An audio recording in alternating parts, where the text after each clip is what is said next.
ทุกคนเปิดภาพมันก็อยู่หัวอยู่สวนอยู่แคมทงแคมท่าคือเก้าทุกคนเอ้ยมื้อนี้เราสิพาทุกคนมาตึกแห่เอาป่าทุกคนป่ากับป่าเลี้ยงไว้ดอกทุกคนก่อนอื่นเฮาก็กราบสวัสดีและสบายดีทุกคนเฮาก็ห่างหายกันไปโดนทุกคนบ่แม่นทุกคนลืมกันละบ่กราบสวัสดีสบายดีแล้วทุกคนพบกับช่อง YouTube บ้าวขึ้มลูกไซราคือเก้าฝากกดไลค์กดแชร์กดติดตามให้ด้วยทุกคนวันนี้อาจจะฟ้าทุกคนมาว่านแห่เอาป่าทุกคนแล้วก็ที่มาอัปเดตส่วนบักทั่วให้ทุกคนเบิ่งน้ำเพราะว่าเขาบ่ได้อัปเดตมาหลายมื้อหรือเกือบเดือนแล้วทุกคนน่าจะเป็นเดือนแล้วแหละเขาบ่ได้อัปเดตให้ทุกคนเบิ่งนะทุกคนก่อนอื่นเขาก็จะพาเลาะเบิ่งทุกคนนี่อันนี้คือบักทั่วทุกคนนี่ทุกคนบักทั่วพุ่มทุกคนนี่พอมันง่ายจากน้อยแล้วมันจะเป็นมากทุกคนมันจะบ่แม่นโตเครือนะทุกคนนี่มันจะออกสไตล์แบบนี้ทุกคนนี่ทุกคนออกสไตล์แบบนี้นี่ออกเป็นพุ่มแบบนี้เป็นต้นเตี้ยๆแต่ว่าเป็นมากเลยแล้วสามารถเก็บได้ทุกคนนี่แล้วจะมีตัวเป็นเครืออีกทุกคนตัวเป็นเครือนี่ตัวนี้ทุกคนให้ทุกคนเบิ่ง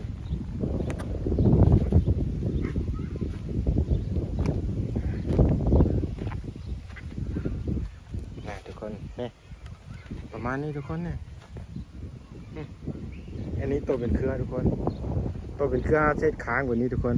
ตัวเป็นพุ่มห้าบุเศษค้างทุกคนเพราะว่ามันบกขึ้นอยู่แล้วเพราะว่าเป็นทั่วพุ่มทุกคนนี่ทั่วฝักยาวทุกคนมันกำลังเป็นเครือขึ้นทุกคนมันก็มีตายเนี่ยทุกคนเพราะว่าช่วงนั้นฝนตกกระดักกระดอทุกคนฝนตกแห้งกระดักกระดอมันก็เลย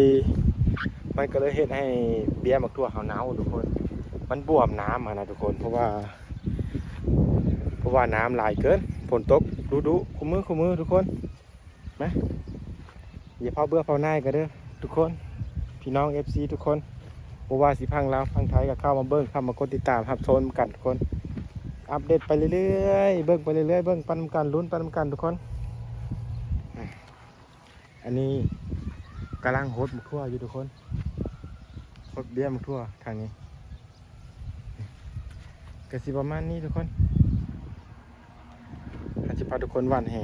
เอาป่ารอป่าเข้าก่อนทุกคนเพราะว่าเราได้ทีมพวกลงไปแล้วทุกคนแต่บ่ทันป่าบ่ทันเข้ามาทุกคนเอาเบิ่งไปเรื่อยๆทุกคน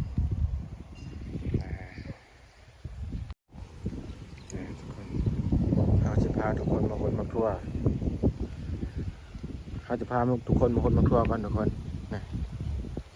ป่าเขายังบ่เข้าทุกคนอาจจะพาทุกคนมาทั่วก่อนเบิ่งอัปเดตตัวมาทั่วปันกันทุกคนมันจะมีสารพัดพืชทุกคนนี่อันนี้น่าจะเป็นต้นมะทั่วกับต้นมะเพชรทุกคนต้นมะพริกเนี่ยนะทุกคนเนี่ย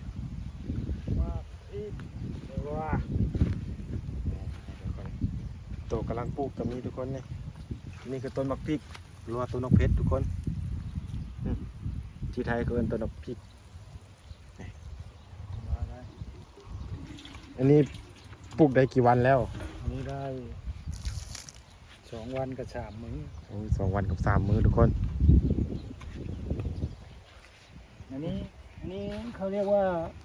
ไม่ใช่มันตายนะมันเหี่ยวมันเหี่ยวใบมันยุบทุกคนไปมีความรู้เรื่องเกษตรกับแนะนำเลยเด้อทุกคนเด้อต้องปลูกแบบใดต้องเฮ็ดแบบใดมันจากสิงามทุกคนเพราะว่าเฮาเฮ็ดปีแรกทุกคนปีแรกเฮายังบ่ฮู้ว่าต้องเฮ็ดแบบใดใส่หยังมันจากสิงามทุกคนอันนี้ก็ต้นมะเขือทุกคนต้นมะเขือลายทุกคนเนี่ย